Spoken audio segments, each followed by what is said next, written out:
I'm going to show you how you can delete your ElevenLabs account in just a few steps. So if you find this guide helpful, don't forget to subscribe and like the video. So all you need to do is log into your ElevenLabs account and go to the bottom left where you will see your profile. So click there and go to profile, and once you are here, you will see this option at the bottom to delete your account permanently. So if you do it, you will no longer be able to create an account with this email.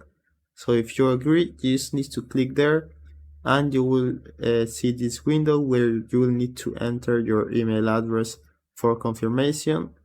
But again, take in account that you won't be able to create an account with this email address.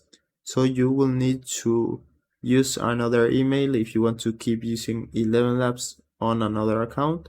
So just put your email address and click on the confirmation button, and you will permanently delete your ElevenLabs account and you will no longer have access to the platform.